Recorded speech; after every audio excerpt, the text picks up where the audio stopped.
Welcome to Rekha vlogs. அகத்தின் அழகு முகத்தில் தெரியும் அப்படின்னு சொல்லி ஒரு பழமொழி இருக்குது. அதே போல் தாங்க நம்ம வீட்டுக்குள்ளே எப்படி நாம் சுத்தமாக வச்சுருக்கிறோம் அப்படிங்கிறது அந்த வீட்டோட முற்றம், அதான் வாசல் பகுதியை வச்சு கணிப்பாங்க அப்படின்னு சொல்லி எங்கள் அம்மா சின்ன வயசில் எங்களுக்கு சொல்லி கொடுத்து ஒவ்வொரு வேலைகளையுமே எங்களை செய்ய சொல்லுவாங்க. அதே போல் தான் நம்ம வீட்டோட வாசல் பகுதியை எப்போதுமே தூய்மையாகவும் பார்க்குறதுக்கு நீட்டாகவும் இருக்கிற மாதிரி பார்த்துக்கணும். காலையில் எழுந்திரிச்ச உடனே கண்டிப்பாக நம்ம வாசலை பெருக்கி ஒரு மாப்பிங் போடணும். மாப்பிங் போடலாம், தண்ணி தெளிச்சாவது சின்னதாக ஒரு நிலக்காலுக்கு ஒரு கோலம், வாசலுக்கு ஒரு சின்னதாக நம்மளோட வாசல் எவ்வளோ பெருசோ அதுக்கு தகுந்த மாதிரி ஒரு சின்னதாக ஒரு கோலமும் போட்டுட்டோன்னா பார்க்குறதுக்கு ரொம்பவே மங்களகரமாகவும் நீட்டாகவும் அழகாகவும் இருக்கும். இதை நம்ம டெய்லியுமே இந்த டிப்ஸை நம்ம கண்டிப்பாக நம்ம செஞ்சோம்னா வீடு பார்க்குறதுக்கு நீட்டாக இருக்கும். இது எவ்வளோ நேரம் ஆக போகுது? அதிகபட்சம் ஒரு 1/4 ஹவர் ஆகும். 1/4 மணி நேரத்துலேயே நம்ம நீட்டாக வச்சுக்கலாம். அதே பார்த்திங்கன்னா நான் செவ்வாய் வெள்ளி அந்த மாதிரி டேஸ்லலாம் பார்த்திங்கன்னா இந்த கோலமும் போட்டு முடிச்சுட்டு அந்த கதவு நிலக்கா எல்லாமே ஒரு துணி வச்சு நல்லா தொடச்சிட்டு சந்தனம் குங்குமம் இல்லைனா மஞ்சள் குங்குமம் ஏதோ ஒன்று வச்சுருவேன். அது பார்க்குறதுக்கு ரொம்பவே நீட்டாக மங்களகரமாக இருக்கும் நம்ம சாமி கும்பிட்றப்ப. இதே மாதிரி நீங்களும் ஃபாலோ பண்ணுங்கள், நல்லாயிருக்கும். வீட்டோட வாசல் முன்பகுதியை நம்ம இந்த மாதிரி வச்சுக்கிட்டோன்னா சூப்பராக இருக்கும். வீட்டுக்கு வர்றவங்களுக்கும் நம்ம மேலே ஒரு பாசிட்டிவ் வைப் கிடைக்கும். அதே மாதிரி செப்பல்ஸ்லாம் பார்த்திங்கன்னா அங்கங்கே களைஞ்சி கிடக்காம செப்பல் ரேக் இருந்ததுன்னா அதில் நீட்டாக அடுக்கி வச்சுக்கலாம். அப்படி இல்லைன்னா நீட்டாக கீழே இருந்தாலும் பரவாயில்லன்னு சொல்லி நீட்டாக லைனாக அப்படியே லைன் பண்ணி வச்சிடலாம். என்கிட்ட அதிகமான செப்பல்ஸ்லாம் இல்லை, அதனால் நான் கீழே அடுக்கி வச்சுருக்கேன். அதே மாதிரி மேட் எல்லாமே ரொம்பவே சுத்தமாக வச்சுக்கணும். வாரத்தில் ஒரு 2 நாள் மேட்டு மாற்றுற மாதிரி பார்த்துக்கோங்க. வீட்டுக்குள்ளே பார்த்திங்கன்னா ஒரு 10 டேஸ்லேயே பார்த்திங்கன்னா இந்த ஃபேனு அப்படியே லைட்டாக ஒட்டடை பிடிக்க ஆரம்பிக்கும்.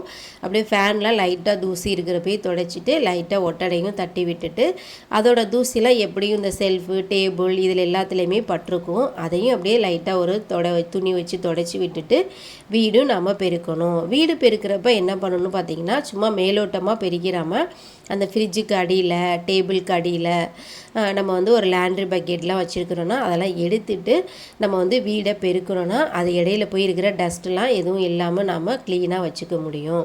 இல்லைனா மேலோட்ட நம்ம பெருக்கிட்டோம் அப்படின்னு சொல்லி பார்த்தீங்கன்னா வீடெல்லாம் மாப்பிங் போட்டு முடிச்சிருப்போம். ஃபேனை போட்ட உடனே அந்த கேப்பில் உள்ள தூசி எல்லாம் அப்படியே மறுபடியும் இங்கே நம்ம க்ளீன் பண்ண இடத்துலலாம் படிஞ்ச மாதிரி இருக்கும். அதனால் முடிஞ்ச அளவு எடுத்து வைக்கிற திங்ஸ்லாம் எடுத்து வச்சுட்டு நீட்டாக பெருக்கிட்டு மறுபடியும் அதே இடத்துல வச்சிடலாம்.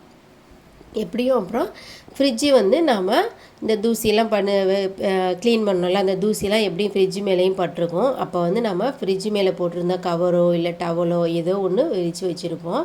அதையும் எடுத்துகிட்டு நல்லா அந்த டஸ்ட்லாம் இல்லாமல் நல்லா க்ளீன் பண்ணி விட்டுட்டு அது மேலே நான் திங்ஸ்லாம் எடுத்து வச்சுப்பேன். அதில் உள்ள கவர்லாம் பார்த்திங்கன்னா நான் டவல் தான் போட்டு வச்சுருக்கேன். எப்படியும் ஒரு 2 வீக்ஸ் ஒன்ஸ் அந்த டவலும் நான் வாஷ் பண்ணி போட்டுருவேன். பார்க்குறதுக்கு நீட்டாக இருக்கும். அதே மாதிரி ஃப்ரிட்ஜை ஒரு நாளைக்கு நம்ம ஒரு 4 டைம் 5 டைமாவது கண்டிப்பாக நம்ம ஓப்பன் பண்ணுவோம். அதில் ஏதோ ஒரு டைமை நீங்கள் க்ளீன் பண்ணுறது மாதிரி பார்த்துக்கோங்க. உள்ளே நம்ம சீக்கிரமாக அழுகி போகிற காய்கறிகள் ஏதோ ஒன்று வச்சுருப்போம், அதை மறந்துருப்போம். அதனால் அப்பப்போ நீங்கள் என்னெல்லாம் இருக்குது, ஏதாவது திங்ஸ் எதுவும் வச்சுட்டு மறந்துட்டோமா அது அப்படியே ஒரு பேட் ஸ்மெல்லாக இருக்கிற மாதிரி இருக்கும். அதனால் முடிஞ்ச அளவு ஃப்ரிட்ஜை டெய்லி ஏதோ ஒரு டைம் செக் பண்ணிக்கோங்க. செக் பண்ணி ஏதோ ஒரு டைம் ஒரு கிளாத் வச்சு அப்படியே அதை தொடச்சி விட்டுருங்க. வீடு மாப்பிங் போடுறப்போ அதே மாதிரி தாங்க, இருக்கிற சந்து பந்தெல்லாம் நம்ம நல்லா துடைக்கிற மாதிரி பார்த்துக்கோங்க. மாப்பு குச்சியை நல்லா முடிஞ்ச அளவு போகிற சைடெலாம் எல்லாமே விட்டு நல்லா நம்ம மாப்பிங் போட்டு எடுத்துக்கலாம்.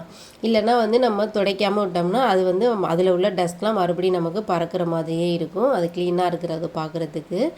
மாப்பிங் நான் 2 டைம் மாப்பிங் போடுவேன். ஃபஸ்ட்டு வெறும் தண்ணி வச்சு அந்த தூசிலாம் அப்படியே தொடச்சி எடுத்துடுவேன். அதுக்கப்புறம் லைசால் போட்டு இல்லைனா ஒரு கல்லுப்பு மஞ்சத்தூள் இந்த மாதிரி ஏதோ ஒன்று போட்டு செகண்ட் டைம் நல்லா மாப்பிங் போட்டு விட்ருவேன். பார்க்குறதுக்கு அது பார்க்குறதுக்கு நீட்டாகவும் இருக்கும், நல்லா வாசனையாகவும் நல்லாயிருக்கும் வீடு. இந்த மாதிரி நீங்களும் மாப்பிங் போட்டுக்கோங்க. குழந்தைங்க இருந்ததுன்னா டெய்லியுமே மாப்பிங் போட்டுருங்க. அப்படியே இல்லைனாலும் ஹால் மட்டுமாவது டெய்லி ஒன்ஸ் நம்ம மாப்பிங் போட்டுறணும் நல்லது. ஏன்னா உட்காந்து சாப்பிடுவோம், நம்ம ஹாலில் கொஞ்சம் நேரம் உட்காந்து குழந்தைங்களோட விளையாடுவோம். அதனால் டெய்லி ஹால் ஒரு டைமாவது மாப்பிங் போட்டுருங்க. அடுத்தது இந்த சோஃபா தாங்க. சோஃபா கவர் எப்படி தான் நம்ம நீட்டாக வச்சாலுமே குழந்தைங்களாம் ஏறி விளையாடுவாங்க, ஸ்நாக்ஸ் வச்சு சாப்பிடுவாங்க. அதில் எப்போதுமே வந்து ஏதோ ஒன்று சிந்தினது மாதிரியே இருக்கும். அதனால் நான் வந்து டெய்லியுமே ஒரு 2 டைம் வந்து இந்த சோஃபா கவரை எடுத்து நல்லா உதறி விரித்து விட்டுட்டு மறுபடியும் வந்து நான் டக் பண்ணி விட்டுருவேன் நீட்டாக. அது வந்து இந்த சுருக்கம் எதுவும் இல்லாமல் பார்க்குறதுக்கு நீட்டாக இருக்கும்.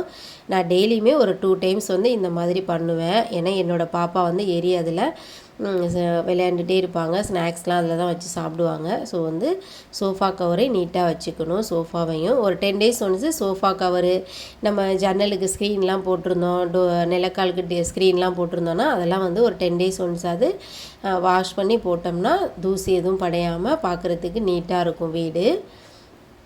அதே மாதிரி பார்த்திங்கன்னா வந்து மேட்டுலாம் வந்து பார்த்திங்கன்னா வீடு மாப்பிங் போடுறதுமே நான் வந்து வாசலுக்கு தான் மாற்றிட்டோமே அப்படின்னு சொல்லி இல்லாமல் வீட்டுக்குமே பாத்ரூம் மேட்டு, கிச்சன் மேட்டு, ஹாலுக்கு எல்லாமே வந்து நான் வீக்லி ட்வைஸ் வந்து கண்டிப்பாக நான் மாற்றிடுவேன். கிச்சனுக்குள்ள வந்து பார்த்திங்கன்னா நீட்டாக இருக்கணும்னா கவுண்டர் டாப்பில் எந்த திங்ஸுமே இல்லாத மாதிரி பார்த்துக்கோங்க. நம்ம வந்து அந்தந்த திங்ஸ் அந்தந்த இடத்துல இருக்கிற மாதிரி பார்த்துக்கோங்க. கிச்சனும் பார்க்குறதுக்கு ரொம்பவே நீட்டாக இருக்கும். சமைச்சு ஒரு இடத்துல எடுத்து வச்சுட்டு பாத்திரம்லாம் அந்தந்த இடத்துல வச்சிட்டோம்னா கிச்சன் பார்க்குறதுக்கு ரொம்ப நீட்டாக அழகாக இருக்கும், சுத்தமாகவும் இருக்கும். அது மாதிரி நீங்கள் பார்த்துக்கோங்க. சும்மா இடையில காய்கறி அங்கங்கே ஒரு ஸ்பூனு, ஒரு கிளாஸு தண்ணி குடிச்சிட்டு கிளாஸை வைக்கிறது இந்த மாதிரிலாம் இல்லாமல் கரெக்டாக அந்தந்த இடத்துல வச்சிட்டோம்னா நீட்டாக இருக்கும். பெட்ரூமை பொறுத்த வரைக்கும் நம்ம வந்து பெட்டு தான் வந்து நீட் பண்ணிட்டோம்னா அது பார்க்குறதுக்கு ரொம்பவே சூப்பராக இருக்கும்.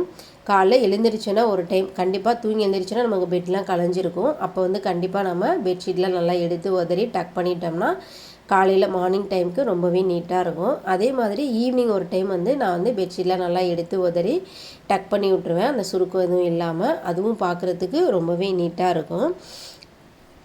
அதே மாதிரி பார்த்திங்கன்னா நம்மளோட இந்த ஹேர் பின்னு, பவுட்ரு டப்பா, ஸ்டிக்கரு இதெல்லாம் அங்கங்கே ஒரு இடத்துல ஹேர் பின் இருக்கிறது, ஹேர் பன் இருக்கிறது, அந்த மாதிரிலாம் இருக்கிறது பார்த்திங்கன்னா வீட்டில் எப்படி நம்ம க்ளீன் பண்ணாலுமே பார்க்குறதுக்கு நீட்டாக இருக்காது, ஒரு மாதிரி அசிங்கமாகவே இருக்கும். அதனால் எல்லாத்தையுமே வந்து ஒரு பாக்ஸில் வச்சு நீட்டாக வச்சு பழகுங்க. அது வந்து பார்க்குறதுக்கு ரொம்பவே நீட்டாக இருக்கும்.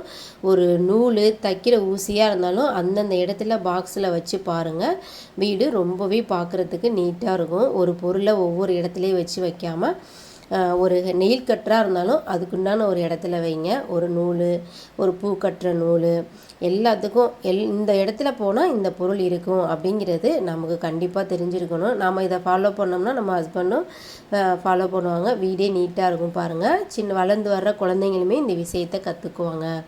அதுக்கப்புறம் பார்த்திங்கன்னா இந்த துணி தாங்க. துணியை வந்து 3 இடங்களில் இருக்கிற மாதிரி நீங்கள் பார்த்துக்குவாங்க. ஒன்று லாண்ட்ரி பக்கெட்டு, 2வது வாஷ் பண்ணி காய வைக்கிற இடம், 3வது வந்து பார்த்திங்கன்னா அது மடித்து வைக்கிற செல்ஃபாக கூட இருக்கலாம், இல்லைன்னா பீரோலாக இருக்கலாம். இந்த 3 இடங்களில் துணி இருக்கிற மாதிரி பார்த்துக்கோங்க. வீடு ரொம்பவே நீட்டாக இருக்கும்.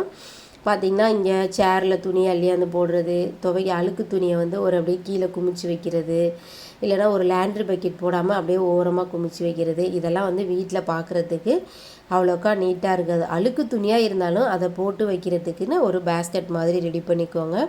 அப்படி இல்லைன்னா நம்ம பாத்ரூம்லேயே ஒரு பக்கெட்டை ரெடி பண்ணி அதில் கூட நம்ம போட்டு வச்சுக்கலாம். வாஷ் பண்ணி துணி வந்து நம்ம அப்படியே பாத்ரூம்குள்ளேயே வச்சிடாமல் இல்லை மிஷினுக்குள்ளேயே போட்டுறாமல் அதை எடுத்து காய போடணும். காய்ஞ்ச உடனே பார்த்திங்கன்னா எல்லாம் எடுத்து வந்து சேர்லேயோ சோஃபாலேயோ இல்லை பெட் மேலேயோ அப்படியே போட்டு வச்சுருவோம். ஈவினிங் மடிச்சிக்கலாம், மத்தியானம் மடிச்சிக்கலாம் அப்படின்னு சொல்லி அது அப்படியே கிடந்துகிட்டே இருக்கும். அப்படியே இல்லாமல் காஞ்சி எடுத்துகிட்டு வந்ததோடவே அதிகபட்சம் ஒரு 10 நிமிஷம் தான் ஆகும். அதை நீட்டாக மடித்து அந்தந்த இடத்துல நாம் எடுத்து வச்சிட்டோன்னா வீடு வந்து ரொம்பவே பார்க்க நீட்டாக இருக்கும். இதெல்லாம் வந்து சின்ன சின்ன வேலைகள் தான். இதை வந்து நாம் டெய்லியுமே ஃபாலோ பண்ணோம்னா வீடு ரொம்பவே பார்க்க நீட்டாக அழகாகவும் இருக்கும். இந்த வீடியோ பிடிச்சிருந்ததுன்னா லைக் பண்ணுங்கள், ஷேர் பண்ணுங்கள், மறக்காமல் என்னோடய சேனலை சப்ஸ்கிரைப் பண்ணி சப்போர்ட் பண்ணுங்கள். தேங்க்யூ.